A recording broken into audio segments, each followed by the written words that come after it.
Climate change is threatening the future of human life. 70% of natural disasters now are a result of climate change. So what can you do to help? Well, environmental issues are a little bit like your homework. Pretending they don't exist doesn't make them go away. But you don't have to tackle the big issues on your own.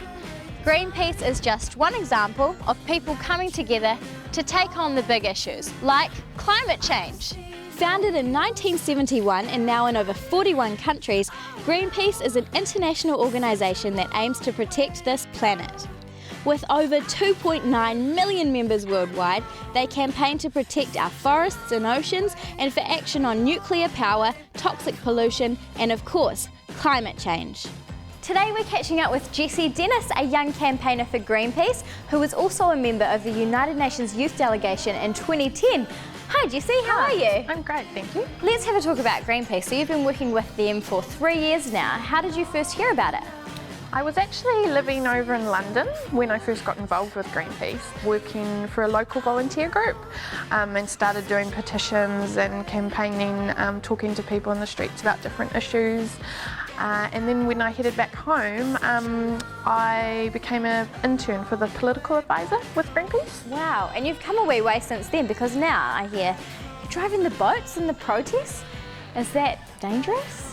It's not dangerous. We really get trained really well, and anything you might see that Greenpeace is doing out there on the water, we've all had a lot of training and we really do know what we're doing. So I wouldn't say dangerous, it's very exciting. You definitely get a big adrenaline buzz. Have you ever run into trouble being an activist? Yeah, there have been a couple of instances where I've gotten into a bit of trouble and I have been arrested before on an action. So that's something that you do have to take into account, and you have to take it really seriously when you go out there and do something. You do a huge range of things with Greenpeace, but it's all basically for one goal.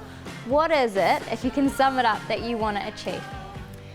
That is pretty hard to sum up because there's so many issues at the same time. But personally, what I really want to see happen is to create a world where people have a say over what happens for them and their natural environment, and where the environment that we live in and we all rely on is respected and valued just as much as making money or, you know, buying a new car or something like that. And I think we're getting there. People all over the world, and especially youth, are really rising up to the challenge. There may be 7 billion people on this planet, but it's nice to meet even just one who's out there making a difference. If you're interested in the work that Greenpeace does, you can head to their website. It's www.greenpeace.org, or the EnviroSchools website, enviroschools.org.nz. As the great anthropologist Margaret Mead once said, never doubt that a small group of thoughtful, committed citizens can change the world.